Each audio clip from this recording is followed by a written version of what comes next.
Hey, what's going on? It's Bill Burr, and it's time for the Monday Morning Podcast for Monday, February 2nd, 2026. Good Lord, I forgot what year it was. What's going on? How are ya? How's it going? How's things in your world? Just so you know, do you have a game plan? Like, what are you going to do with your day today? I love those fucking self-help people. You know, they act like they're trying to improve your life, and the first thing they do is they bring stress into it. Seizing the day. To do what? Why am I seizing the day? What, like ice? Am I taking the day and throwing it in a van and shooting somebody's unarmed mother and then saying fucking bitch? Is that what I'm doing? Is that what I'm doing to the day? Am I seizing it? Why can't I just sort of enjoy it? Huh? Where the fuck are you going with your season, your day? Mr. Spiritual, look at you. You're so spiritual, you had to write a book about it. You ever think about that? This guy's like fucking, or this lady, or the they who writes the book is being all fucking spiritual and everything. But it's like, no, you went out and got a book deal. You somehow took spirituality. I'm above all this capitalism, communism, whatever the fuck you live in. You're above all of this shit. And you're just going to tap into the universe, man, right? And you're just sort of like breaking down the walls of the Matrix, floating along the top of it, living your best life, right? Getting above the lies. Above the lies and below the flies. Chapter 3. Hear me out. This thing, somewhere along the line, these spiritual whores, and that's what they are, because if you're just spiritual, that's all you would be. You wouldn't in the middle of it be like, you know what, this is a fucking book. I can sell this. And then all of a sudden, you got like deadlines you got to meet when you got to bring your first draft in on how to be spiritual and be, what did I just say? That's the name of the book. Above the lies and below the flies. Like, what does that even mean? It almost sounds like it means something. That's what you get. It doesn't quite make sense, so that makes you pick up the book. And then I'm on the cover, and I got some douchey, like, really soft sweater, one of those sweaters that could also double as a blanket, so I seem like I'm unassuming, I act like I'm fucking one with people, even though I make, like, children or whatever the fuck they manufacture the book. They make the children work for nothing. There's a few of them out there. They like get right in people's faces. They start screaming and yelling at them. Like that 9-foot goof, whatever the hell that guy's name is. He's like a giant, good-looking guy.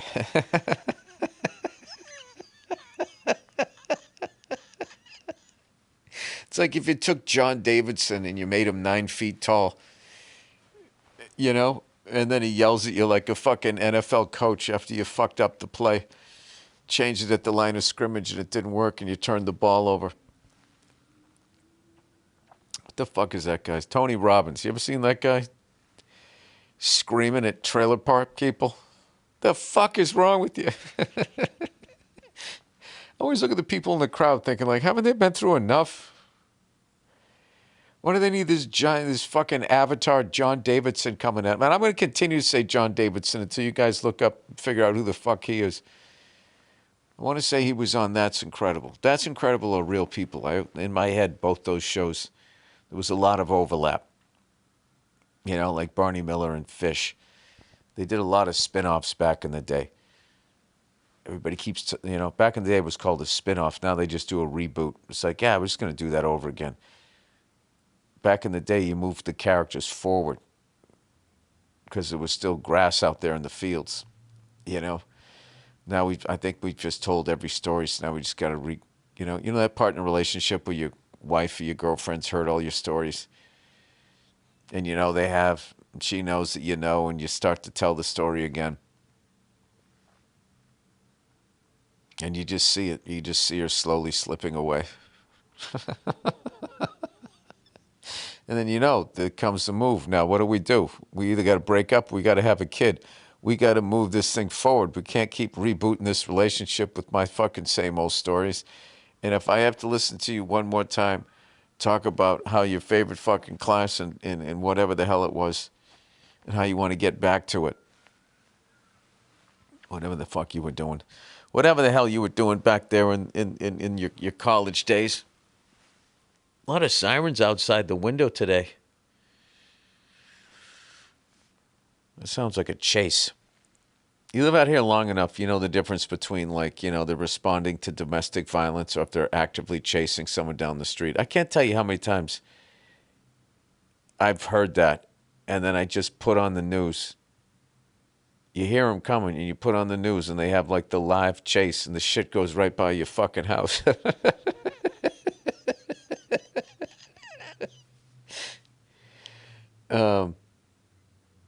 I think I'm acting like that happens every week. I've been out here for almost 20 years. That's happened like 3 times, though.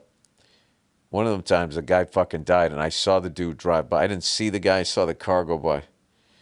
And I think people do that a lot. Once they get fucking cornered, they're just like, why did I do that? Why didn't I just pull over? And they just keep going. Well, now I'm just going to stay in the car. Now I'm going to act like I'm reaching for some, just have them fucking kill me, and I just won't go to jail. Suicide by cop, I believe they call that. Suicide by cop when we return. Bill, you have a new book out, Above the Lies and Below the Flies. Talk about that. What is that? You know what? I got to tell you, it doesn't mean anything, but it sounds like it does. And I got a new sweater deal, and I'm just out here taking money from all you bitches because as much as I'm fucking acting like living a spiritual lifestyle is the way to go, I'm going to make a bunch of money off of this book. And I'm just going to go buy a bunch of shit I don't need because I'm actually not spiritual. I'm trying to fill it up with stuff. Now, this is why you know that story was bullshit, because I just said I'm going to make a bunch of money off this book. Nobody makes a bunch of money off of anything anymore in this business, except for the 2 fucking nerds at the top. You know why? Because the business is shrinking. That's what they say. The business is shrinking. Are they saying that to you guys? Yeah, it's shrinking into your fucking back pocket, you greedy cunt. I'm really, oh man, you ever just look out a fucking window and it's like the most gorgeous view you've ever seen in your life, but there's a giant bird shit right on the window? Hi everybody, I'm Bill Burr, author of Above the Lies and Below the Flies. And I'm here to tell you that is what life is. Life isn't a perfect view out a hotel window, okay? The view is perfect, but there's going to be some bird shit, okay? And rather than looking away from the bird shit, I want you to do something different, okay? Just hear me out. I'd like you to look into the bird shit and see life through that prism. I don't know where I'm going with this, but that had to be at least 3 pages of bullshit. You ever think those guys just do that shit, those spiritual guys? They're like active in like an active toxic relationship themselves as they give you life advice. And they're just sitting there, and they got staring at a blank page. They got fucking leaning back in the chair, looking up at the ceiling, trying to think how they can just keep spinning this fucking pizza dough. They come in at about 180, 190 pages, so they can make this money. Go to Vegas, buy some coke, get some whores, go to the Sphere, see the Eagles, you know? And then meanwhile, what are you doing? You're sitting there in your fucking jams, right? Going through a breakup, reading this guy's bullshit. And you're like, I got to be more like this guy with this soft fucking sweater. And you don't even realize that when you're reading it. All right? He's eating some hooker's ass right outside a circus. I'm sorry, people. I didn't mean to bring that level of reality to the podcast this early, but I just feel like I have a social responsibility in times like this. How the fuck did the bird even shit on this thing? It was like a drive-by shitting. Like he must have flown at the window last second at a 180. But it's going down. It's going down, man. Better clear out. The shit's going down. It goes down the window. Wow, they shit all over these windows. You know what? I bet there was a nice tree here before they put this fucking thing up. And it's just sort of a rite of passage for these birds to come by and just shit all over it. You know? What are your feelings on birds? Some of them are cool. Some of them are dirty, man. Dirty ass fucking birds. It's those dirty ass birds. Like what's your top 5 birds? You know? Like backed into a corner. Gun to your head. As Paul Verzi likes to say. Top 5 birds. All right, I'm going to go 5 down to 1. All right. I'm going to go with the dove, not because it represents peace, just because it looks clean. You know what I mean? I don't know how that bird keeps that clean, but like it's doing something right.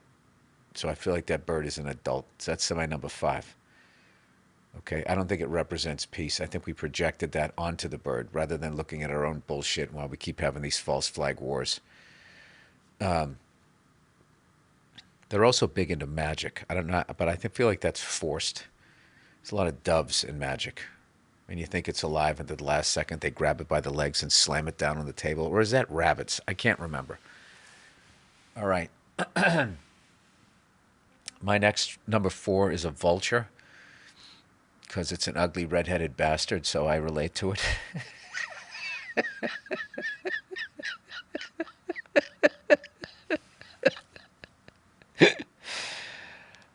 You know? And, you know, nobody's really picking it. And it's just got to kind of hang around. And when all the fucking cool shit is done eating, then it fucking comes in. Do you know why a vulture has a bald head like me? It's a bald ginger. Bald, ugly ginger, just like me. Do you know why it doesn't have any fucking feathers on top of its head? Because they're eating carcasses. And it's a way, like, all the vermin and the shit that's already, like, the maggots and all of that stuff, when it's eating it, it gets on its head, but there's no feathers, so the sun kills all those germs and the bird doesn't get sick. Something like that. Something like that. I don't know. Somebody told me that one time when I was drinking behind a library. You know? That never happened, but whatever. I figured what the fuck I found out about it. I always know these fucking apartment complexes. They always have like in the middle is like a pool. So you can never enjoy it because there's all these balconies and everybody's looking down at the pool. And you're in the pool and you're trying to get in shape, but you're afraid to do the butterfly. You want to try it, but you just know that chick that you know you're not going to bang, but your ego says you have a shot, might be watching, so you don't try it. So what do? You just keep doing the breaststroke. And and it seeps into your life. You stop growing as a person. You know, in chapter 5 of Above the Lies and Below the Flies, I talk about having the courage to attempt a breaststroke in an apartment complex with the chick you want to bang, who isn't even there, but your head says she is, but you know you're not going to bang her, but your ego says you're going to. I teach you the tools on how to land that woman. If you just read my book by chapter 8, you'll be fucking her in the hot tub, and you won't care if half the building's watching. Hi, I'm Bill Burr. I have a soft sweater, and my legs are crossed. So you need to listen to me. All right, so that was, what did I say? I said the dove. I said the vulture. All right, number 3.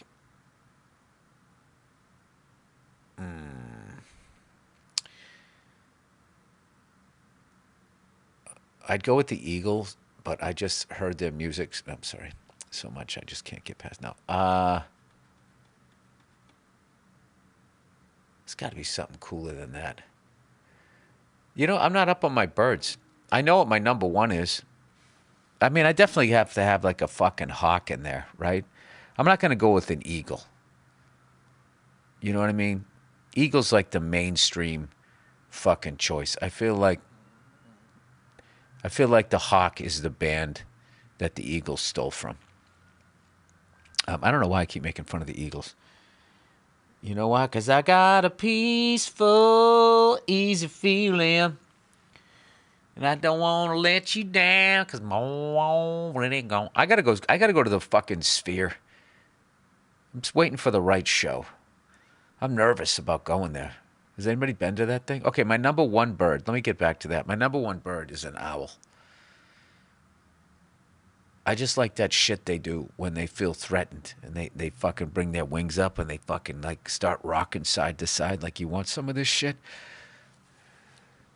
And don't even think your friend's gonna sneak up behind me and you know why that's not gonna happen. Yeah, I would go with the owl. I saw this thing today, this fucking lady found a raccoon on the side of the road, like a baby one. And the thing was already, is feral the right word? It was already like an outdoor dog. And this fucking lady, the thing was like, those things have a growl that I don't know, I did not anticipate. And they were basically turning this fucking thing into a dog. But it's a raccoon. So like, once the thing finally chills out and stops trying to give them rabies, now it's like in their cabinets and they're just living with this thing. And in your heart of hearts, you know what color these people are.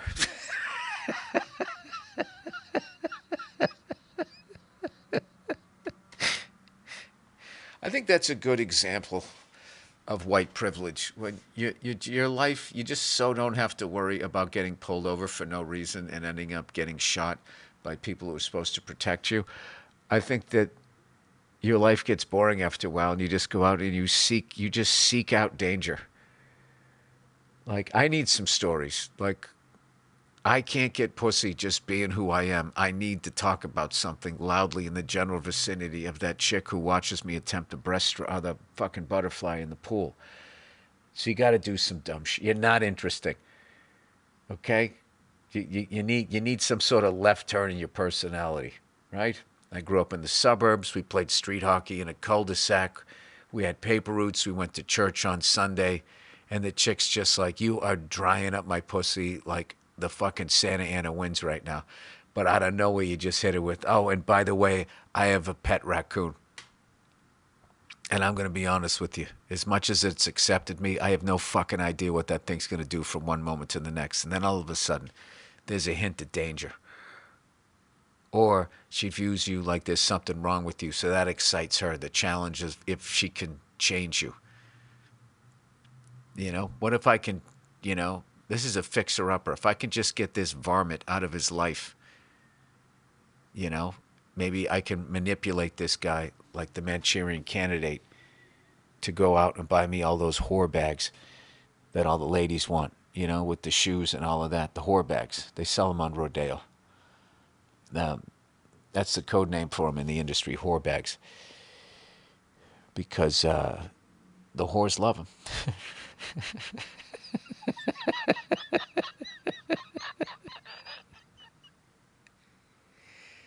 So what does she do? She gets into this fucking relationship with you.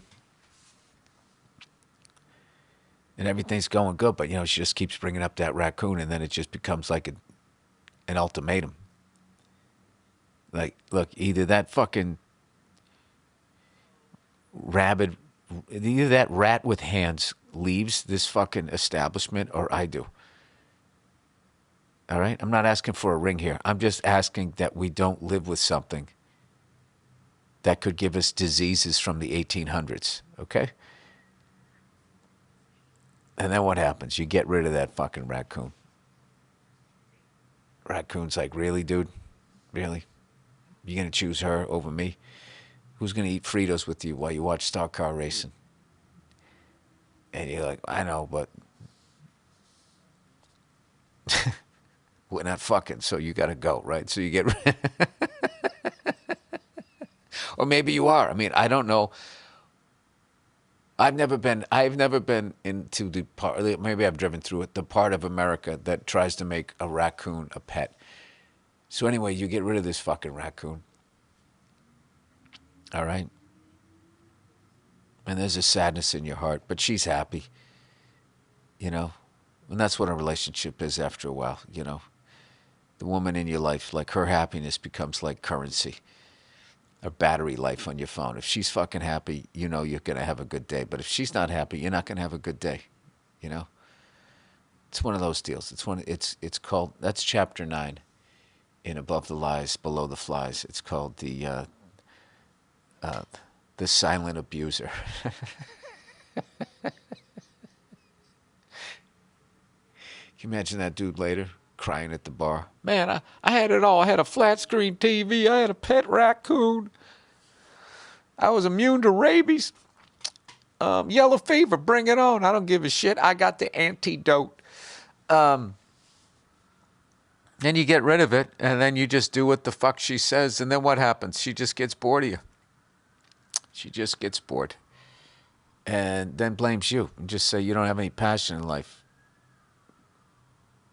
And then you look at her one day and you say, bitch, my passion fucking walked out this door 3 months ago and climbed up that fucking tree and I've never seen it again. And that was because of you. Well, if you didn't want to get rid of it, you should have said something. I'm fucking out of here. Next thing you know, she starts banging the manager down at Applebee's.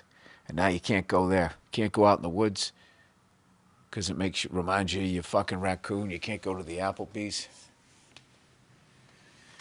And there's only one thing left to do.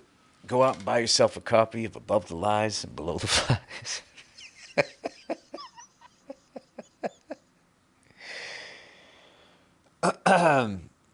Anyway, did you guys watch the Bruins versus the Lightning yesterday? I had a showbiz event yesterday, the Grammys. I had a great time at that. So I came home during the middle. The Grammys are fucking long. I know you see it on TV, but there's a whole other event where they all the other shit, all the other ones that they have going on are happening. So I came back to the hotel and I saw the second period. Well, I put it on. We were up like 5-1, and then it seemed like we took like 19 penalties in a row.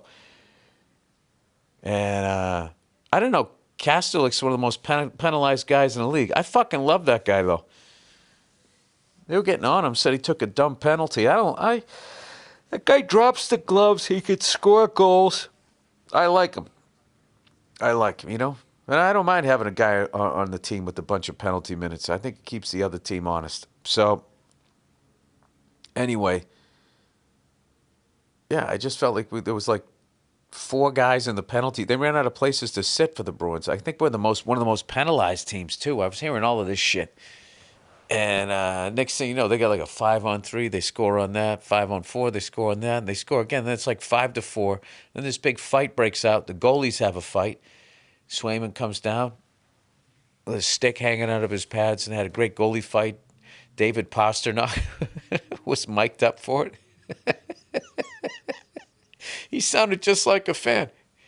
He's like, oh, let him go, let him go. He's like, yeah! The goalie fight is one of the greatest things in professional hockey.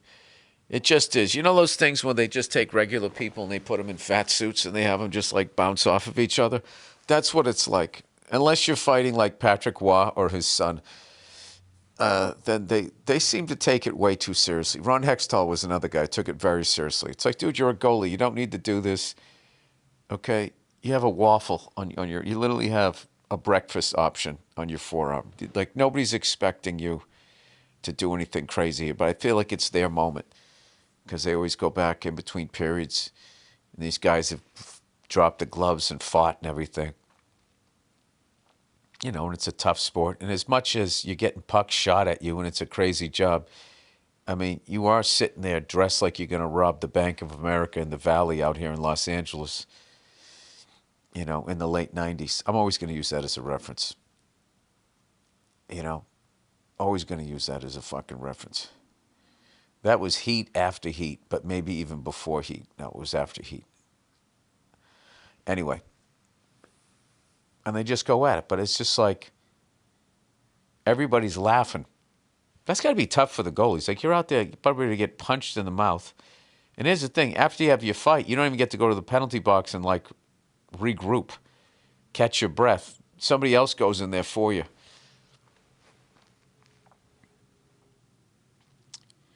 They're kind of like the toxic girlfriend of hockey players. It's like, you know, they're not held accountable for their actions. It's like, let me guess, when I get into a fight, I go to jail for 5 minutes, and when you get in a fight, I go to jail for you. Is that how it's going? Okay. Anyway, Can't nobody tell me nothing.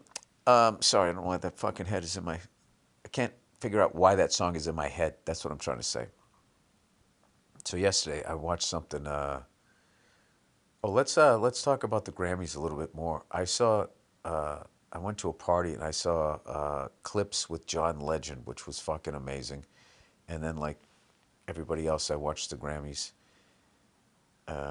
If you're into it, you watched it. I thought the Ozzy tribute with Post Malone, Slash, Duff. I thought that was amazing. And what else? The fucking Lauryn Hill tribute to D'Angelo and Roberta Flack. John Batiste, Wyclef Jean, Shaka Khan. I don't know how to say anybody's fucking name anymore. I'm old. I thought it was great, and the new artists and everything. I thought it was really good. It's always really long, but I enjoyed a lot of that. A lot of talented people. I'll tell you, there was a lot of talent on the fucking Grammys last night. Chad Smith on drums. Can't forget that. And also the pressure for Post Malone singing in front of Sharon Osbourne and the kids, and they're all crying and stuff. You got to be like, man, I better not fuck this up. And then I watched on AMC Rise of the 49ers. I watched that, and it was the most random commercial ever for Los Angeles. And I really feel it's because our president has everybody fucking terrified. They had like this commercial for like custom cowboy hats and cowboy boots, and they branded them with horseshoes. And I'm like, who the fuck is buying that shit in LA? It was like a local commercial if you were like in like Oklahoma or some shit. Anyway, I've just noticed that lately. Like everybody's just kind of like all these cell phone commercials. I'm out here in the middle of nowhere. Something about being out here in the middle. Nobody lies to you out here. That fucking bullshit. Which then just sent me down this rabbit hole of like country stars. Like why country stars wear cowboy hats. It's like you're not a cowboy. You're not on a horse. It's not raining out. Why are you wearing a cowboy hat and cowboy boots? It's an aesthetic, right? And it's like, well, you know, it's a tribute to my roots and the Old West and all of that shit. It's like, all right, well, you know, I'm from Massachusetts. I don't run around wearing a fucking powdered wig holding up a lantern. Singing Aerosmith. Just standing there dressed like Paul Revere. Every time that I look in the mirror. Oh, hey y'all, just fucking gig-a-durga-woo. Is there anything more phony than a family values country music star? Oh my God. That's got to be exhausting to be like that fucking upbeat. I just can't thank y'all enough for coming out here tonight. And Jesus, I'm just fucking, you know what I mean? And hooey, I'll tell you, I'll bet the spurs on my boots. There's never been a nicer fucking crowd than you bunch of fucking hillbilly cunts. You got to do it every night. Just ball washing these fucking hicks. I don't know who started it. I don't know who started that shit. How did you go from Hank Williams, who could barely fucking stand up, singing about how lonely he was? That fucking guy died at 29. Drank himself to death at 29. I mean, that's one of those, you know. That's a tough thing to do. I wonder if you do that and you meet God, he just is like, wow, man, you fucking, what are you doing here? You weren't supposed to be here for another 40 years. Can't nobody tell me nothing. Hey, y'all, I just want to take time out. It's been a tough year for a lot of y'all. It's been tough on everybody. And I just want to take time. You don't have to finish the set. People are already clapping. I just want to take time out to thank the first responders and the troops and the priests and the doctor. They're the real heroes. You know, I'm just a feller up here with the guitar. Second the show ends, you having like a fucking foursome. Doing blow off a saddle. You just got that voice in the back of your head. How long can I keep this fucking going? How long can I keep spinning the fucking lie of being wholesome? Well, you know, if you pick up my book, Above the Lies and Below the Fly. All right, I think I've burned that joke out. All right. Can't nobody tell me no. All right. Kalshi. Oh, this episode is sponsored by Kalshi. Kalshi. That sounds like the name of like a female cop show in the 70s. This week on Kalshi. She ain't taking any shit because we've co-opted woman's lib. But she still has a father figure for a police sergeant. All right, Kalshi. This episode is sponsored by Kalshi, the largest prediction market in the U.S. Kalshi allows users to trade event peer-to-peer, rather than playing against a sports book. Available nationwide, including in California and Texas. I'm not going to lie to you. I have no idea what I just said. The largest prediction market in the U.S., Kalshi allows users to trade event contracts peer-to-peer rather than playing against a sports book. Download Kalshi and use the code Burr, B-U-R-R, to get $10 when you deposit. Kalshi is the largest prediction market in the United States, and it lets you do something unique. Trade on whether things will or won't happen. Forget sports betting where you play against the house. Kalshi is peer-to-peer trading. Think of it like this. You buy a yes contract if you think an event like, parentheses, will the New York Jets win the Super Bowl this year? Will Kendrick Lamar win Album of the Year? Will President Trump pardon Diddy before 2027?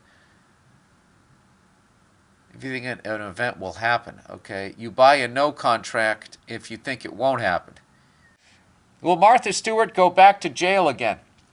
You're trading with other users similar to buying or selling a stock, and you can jump in or out of your position at any time to lock in a profit or cut a loss. Kalshi is where you put your money, where your prediction is. Download the Kalshi app and get $10 off when you deposit with the code Burr. Dude, that's when you can start watching the news and just be yelling at it. Be like, you know, today Israel bombed the Palestine. I fucking called it, dude. I told you it wasn't over. U.S. promo code Burr, B-U-R-R, when you sign up to get $10 when you trade 100. All right, Simply Safe, everybody. You know, let's talk about something we all want. All right? The New England Patriots to win the Super Bowl. Now, peace of mind. For me, that starts with knowing my home and my loved ones are safe. That's why I trust Simply Safe, the security system millions of Americans rely on to protect what matters most. And this month, I'm excited to share an exclusive offer with you. 50% off a new Simply Safe system when you order today. Traditional security systems only take action after some cunt is already broken in. Well, Jesus Christ, that's too late. Simply Safe's active Guard outdoor protection can help prevent break-ins before they happen. AI-powered cameras backed by live professional monitoring agents monitor your property and detect suspicious activity. If someone's lurking around like a fucking raccoon or acting suspiciously, these agents see and talk to them in real time. Hey, you piece of shit. You better go find another house to rob. Or boy, oh boy, we're going to send some people over in a tricked-out Ford Ranger. And even contact the police all before they have a chance to get inside your home. No long-term contracts or cancellation fees. Monitoring plans start affordably at around $1 a day. 60-day satisfaction guarantee or your money back. Named Best Home Security System by U.S. News and World Report 5 years in a row. Ranked #1 customer service among home security providers by both Newsweek and USA Today. So why wait, motherfucker? Protect your home today and enjoy 50% off a new Simply Safe system with professional monitoring system at simplysafe.com/Burr. That's SIMPLISAFE.com/Burr. That's simplysafe.com/Burr. Hey, man, there's no safe like Simply Safe. I can tell you what, if you have a fucking raccoon for a pet, you don't need Simply Safe. Can you imagine sneaking in there and hearing that growl? And I'll tell you something about the raccoons, okay? I'll tell you something right now about those fucking raccoons. As the kids say, they want that smoke. Raccoons do not back down. Every once in a while, you'll see a couple of coyotes will corner one, and it's like they really got to sit there and be like, do I want to deal with this? Is this worth it? You know what I mean? When I could just go eat somebody's lapsa opsa, or whatever the fuck you say the name of that dog. One of those lap dogs. It's like a slider for a coyote, you know? I think that's what coyotes eat every night. They go out and they try to get like those, those little white dogs. They're all poofed out and their hair hangs down. You can't even see their legs moving. They just sort of fucking glide across the floor. Pomeranian. Like if there was a coyote restaurant and they could fucking sit at the bar and order some sliders, it's like, yeah, let me get one Pomeranian, one fucking Lhasa Apso, and give me a Chihuahua. Yes, extra spicy, thank you. Right? Kind of beer would a coyote drink? Some Americans, that's like a Budweiser. They'd have like a Budweiser. A wolf would drink a Guinness, a little more elevated in the canine world. Is the wolf at the top of that shit? I have no idea. Talking a lot about animals this week. I don't know why. All right, Squarespace. Squarespace is the all-in-one website platform. Sorry, I don't have my glasses. Or an IQ above 30. Squarespace. Squarespace is the all-in-one website platform designed to help you stand out and succeed online. You know where there's a lot of people failing online. Would you like to succeed? Well, why don't you get Squarespace, you stupid bastard? Whether you're just starting out or scaling your business, Squarespace gives you everything you need to claim your domain. Showcase your offerings. Hey, keep it clean. With a professional website. Easy, ladies. Grow your brand and get paid all in one place. Squarespace gives you everything you need to offer services and get paid all in one place. I feel like I just said that. Get paid on time with professional, on-brand invoices and online payments. Plus, streamline your workflow with built-in appointment scheduling and email marketing tools. Get discovered fast with integrated Squarespace SEO tools. Every website is optimized to be indexed with meta descriptions, an auto-generated sitemap, and more. So you show up more often on search engines and bring in more of your ideal customers. Squarespace makes it easy to showcase your expertise and engage clients with video content on your website. Excuse me. Upload and organize your videos. Create stunning video libraries. Oh my God, it's amazing. And even monetize your content by adding a paywall. Perfect for online courses, exclusive tutorials, and premium workshops. Go to squarespace.com/Burr for a free trial. And when you're ready to launch, use offer code Burr to save 10% off your first purchase of a website or domain. That's squarespace.com/Burr. I can't thank y'all enough for coming out to squarespace.com. Well, you guys, we couldn't do it. For a free trial. And when you're ready to launch, use offer code Burr, B-U-R-R, to save 10% off your first purchase of a website or a domain. All right, and with that, I think it's time to find out what the fuck you guys have to say this week. I don't know why I am in this mood right now. Just in a dumbass mood. You know what it is I have a lot of shit to do today. And this is supposed to be my day off. This is like a day for me. Monday. Monday's my one day off of the week. Just like when I was, Glengarry, I had Sundays off. But now I do, because I got the weekend, I got the kids. So after working all week, then you do the kid thing. Baseball and all of that shit. And then Monday they go to school. So then I don't do any showbiz shit on Monday. But I'm doing my podcast. You know what I mean? So like, what the fuck am I talking about? Which should be the name of this episode of my podcast. What are you talking about, Bill? All right, Cleo's legacy. Hey, Pit Bill, I was listening to your last MMP, and you mentioned how you still yell out, "Oh, Cleo!" when you pass by the vet. It's obviously you still miss and love her. Oh, that dog was the best. That dog was the fucking best to me and my wife and my mother-in-law. Everybody else had tried to kill. Um, I've attached a picture of my dog, Missy. Wait a minute, I gotta see the picture. Where's the picture? Oh, what a good looking dog. All right, it's sort of like, I would say, butter brown on top with white in its face and white on the bottom. Oh my goodness. I would spoil the hell out of that dog. You gotta love it. The two things that human beings did right: music and dogs. You know, take that, God. We fucking did a little remix on your fucking wolves, and look what we came up with.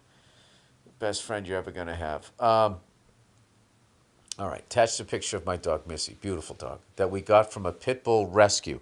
I just want you to know that she's the most spoiled dog in the world, and well, I can tell it's sitting on your chair next to your computer, and it's all because of you, or should I say, it's all because of Cleo.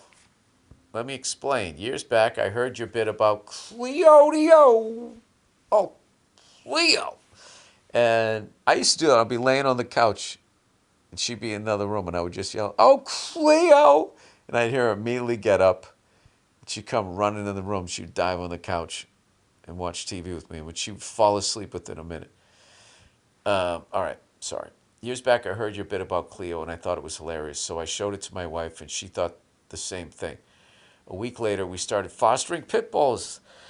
Then we got Missy, fell in love, and adopted her. Fast forward a few months when I took her to a dog park and I met another pit bull owner. After a few minutes, the guy asked me if I had heard your story about pit bulls. It turns out he also got a pity because of that bit. Get out of here. He also told me I'm the second person that he's met who got a pit bull because of the Cleo story. I imagine there are many more pit bulls who were rescued after they heard that bit. I fucking love those dogs. I thought you would enjoy knowing that you're responsible for saving so many pit bulls, and that has become Cleo's legacy. Thanks for all the laughs, and go fuck yourself. Oh, that's amazing. Oh my God. Though that's also like the perfect sized dog, like to wrestle with, to hug, you know? I used to like spoon with Cleo, and I would give her a hug, and she'd go, mm, and then I let go, and then I hug her again, like every time. Fucking come home off the road, and I remember I would have to like, she would be so excited and her head was like a fucking wrecking ball. I'd have to like sort of like wrangle her and like hug her and then get my head in real close behind her head because she would go to bring it up. And I remember one time I didn't quite get it in there, and she brought her head up, slammed into my fucking right ear. I had the weirdest bruise. It was like the top of my ear into my head. Like I got hit with a fucking pipe or something. Yeah, I fucking went down that day in a heap. Remember, I was on my front porch. My luggage tipped over. I went down, and then Cleo was still excited with that big, stupid paintbrush tongue licking the side of my face. And I was just like, all right, dude, just let me get let me get in the fucking house. Anyway, I miss that dog. Well, you know what? We're thinking about getting a dog. I think the kids are big enough at this point. We got them up and going and stuff. My lovely wife has been talking lately, because my son is like 5.5 now. So she wants another baby, but like we're not having another baby, so she wants something little to take care of. So we're thinking about a dog. That's what we were doing last night. We were watching like videos of the kids when they were little. Got to take long videos, everybody. Take long videos. Don't take short, quick ones. You're going to love it. You go back and you just sit there and you watch them for hours. It's fucking awesome. All right. Plowing ahead here. Workless job. Hey, Bill, I just read this great story about this guy. All right. So now I'm going to read it to you guys. Oh, you fucking whore. Keeps going back up to the top there. Then I got to scroll down, and it just causes a big fucking lull. Huh? Are you talking to me? Oh, it's all right. The lovely knee in the other room. In 2003, a scientist named Edward McSwegan, I miss great fucking ethnic names, Edward McSwegan, exposed a bizarre case of waste within the United States government. For 7 years, he commuted to his office every day, only to sit in an empty room with absolutely no work assigned to him. He was earning a salary of roughly $100,000, which was a significant amount of public money at the time. After a disagreement with his superiors, he was stripped of his duties. What the fuck was he arguing about? He had nothing to do. He was stripped of his duties but could not be fired due to rigid labor protections. Instead of working, he spent his days writing science fiction novels, exercising at the gym, and reading. Is there anything stupid government or bloated companies can't justify? Uh, yeah, I don't know, but like that guy, why the fuck would he write a book exposing what he was doing? That's weird. That's like, I remember one time I saw this documentary called Rich Kids. And it wasn't just, some douche who turns 16 and gets a BMW for his birthday. These people were like heirs to the Johnson and Johnson, you know, those blue blood families. They all lived out in Long Island for whatever fucking reason.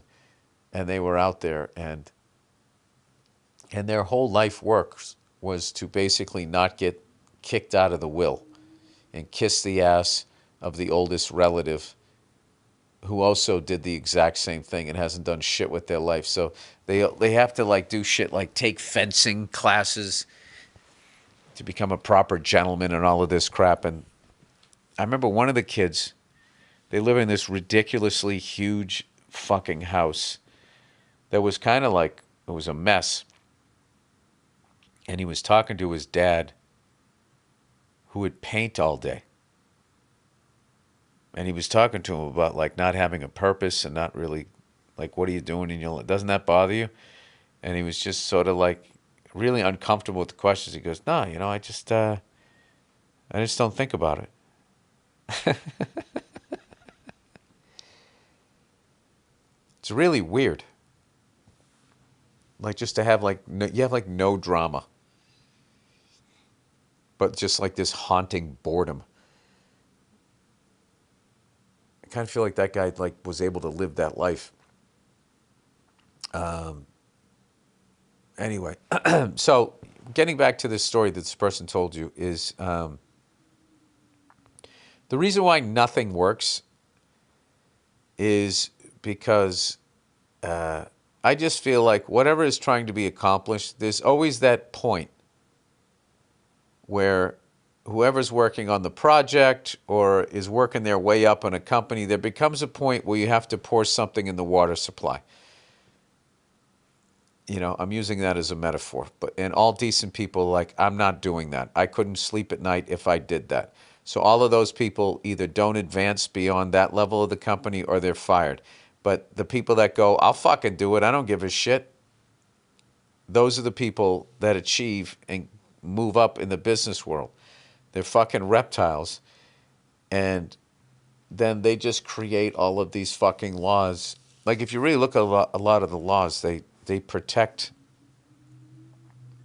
lying and stealing and pieces of shit. I keep alluding to this. Like somebody ripped me off really bad in this business and then came up with some stupid fucking cost report to try to cover their tracks, which was bullshit. So they whittled this huge number down to like fucking $600. So I'm like, keep your 600.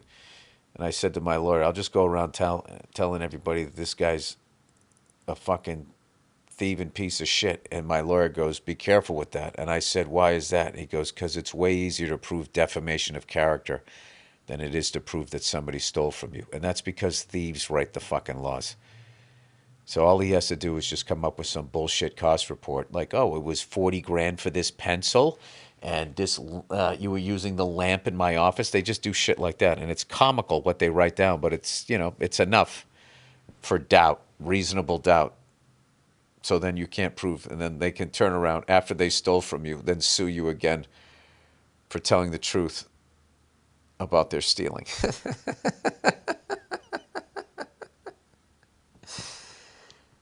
So there you go. Those are the people. Those are the people that get us into wars. Those are the people that stoke the fires of racism and all that. That's racism exists so that a small group of white people or whoever's running shit, whatever country you're in, I'm not saying just white people do it, is like they can keep all of it. Like right now, it is so fucking blatantly obvious that there is people at the top that are just wildly rich beyond, like the amount of new billionaires. It's just out of fucking control. And they got everybody, they got enough people upset at people who aren't white, who have no citizenship and have no fucking money, and saying they're the reason why.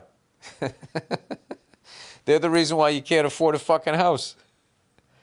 It's not me who writes himself $100 million fucking bonus because I fired 3,000 people and put them out on the street. It's not me.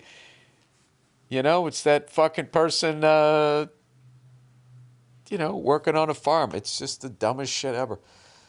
But it makes stupid people feel good. Mileage tax. Hey, Billy West Coast. Lifelong California here. Did you hear that a mileage tax initiative passed the California Senate? Well, we don't control our money supply, so they just keep bleeding us dry, so they just have to keep having more and more taxes. But they won't. People who watch Fox News will blame this state. This fucking state's fucking crazy. Right? I love also the myth of the... move to this state, there's no income tax. Oh yeah? So what? Everybody just keeps the state going for free? I can't imagine how many extra taxes you're paying to pay for your if you don't have any potholes in your road, they're taking it out of somewhere. People don't fill holes for nothing. Anyway, the bills, I think it like no state income tax is great if you're making like fucking zillions of dollars. Then it makes sense because you don't give a shit, about paying, an extra occupancy tax or whatever the fuck they do in your hotel room or whatever bullshit thing that they boss hog thing. It doesn't make sense. But if you're actually a working person, to go to a state where there's no state income tax, it's like they're still going to fucking, bend you over and drop your pants every time you something. You can't run a state with no money. They got to get it somewhere. That's like when the car dealers go like, I don't give a shit what condition your used car is in. We'll give you $5,000 for it. You're like, $5,000? My car's worth $500. I'm going to go in there. It'll be up $4,500. Nah, they move the numbers around, and they still end up fucking you. Anyway, that's my theory. I'm sure I'll hear it from people in no income tax states telling me that that's not the case. And I'll be open to the information because you know what? I just got to tell y'all, from the top of my cowboy hat down to my boots, I love y'all, love Jesus. The bill says that California will explore how to implement and control a mileage tax so that you pay a tax on every mile you drive. No exceptions for small businesses who already have the thin margins. Couple this with the law that says all new cars sold after 2035 in California have to be electric vehicles. You really understand they're trying to push poor people out of the state. Why would they try to be pushing poor people out of the state? The same government that pretends to care about migrant workers are ignoring the fact that people drive 50 plus miles into rich areas to perform service jobs. We pay a higher gas tax than any state already. It's very evil to nickel and dime working class people while also being irresponsible with money. I agree with all of that. Here are some examples. $32 billion on COVID relief fraud, $18 billion on fraudulent high-speed rail project payments, $40 billion missing in homeless relief funds. None of this money is actually missing. It's just giving to middlemen who launder it and make their rich friends richer. I know, this is amazing. The amount of people upset about comedy festivals, I can't imagine what they're going to say when they hear about this. California has a rich history of road travel and classic sports cars, and people who don't understand what makes this state great are ruining it. Well, what it is, sir or ma'am, you got to look at the bigger picture. Is that we have been in overseas in Iraq, how much money that we've been there for 25 fucking years. We are absolutely bankrupt. We don't control our own currency. That's been privatized. And what it is they just have to keep passing the fuck over. The fuck over rolls downhill. So that's what's happening. So it's not any specific state. We're all screwed. And what's even worse is now they have us rooting against states. Like there's a lot of red states that like hate California. I don't know why. There's a lot of people, in liberal states that hate Texas and Florida. It's like, dude, you're rooting against people on your own team. And this is exactly what they want. I feel they're just trying to destabilize all of this because what our foreign policy has done to the countries around the world, we're running out of countries to do it to. So now they're going to do it here. And the New World Order is going to be a bunch of fucking nerds and politicians that go around evidently going to islands doing God knows what, are going to have all the money, and we won't have any private property or anything like that. And then they work in the robots, and then the robots just go in and start killing us.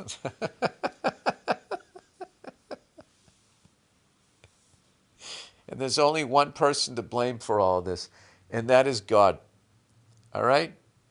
They're always like patting him on the fucking back for making this shit in 6 days. It's like, what if you didn't just slap it together in 6 days? What if you took maybe a couple of weeks?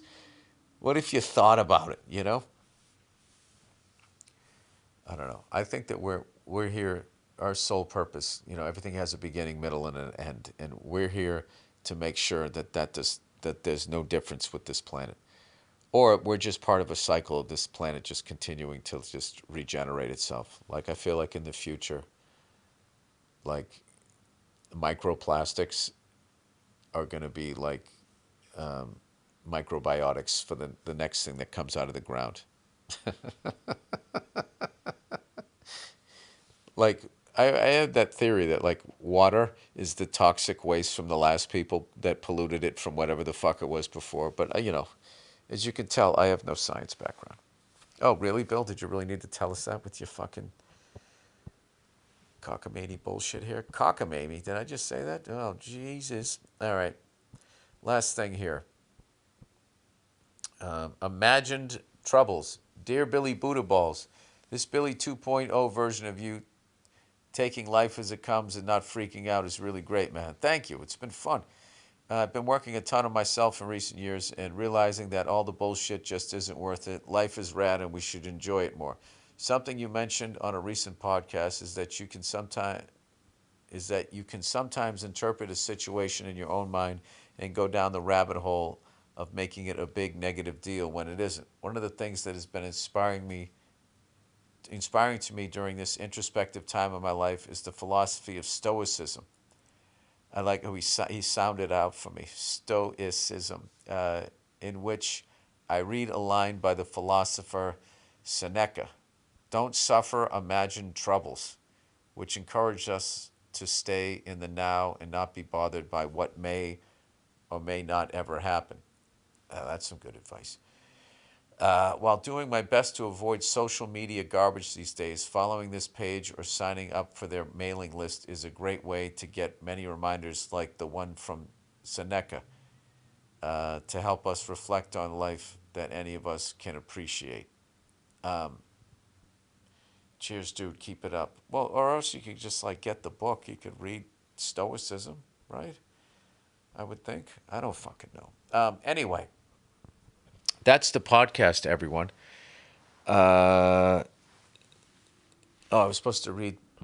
Am I supposed to read? This kind of reads like just like a free advertisement for this Instagram page. I don't know. Just look up Stoicism, everybody. You can get all of these quotes. All right. That is the podcast, everyone.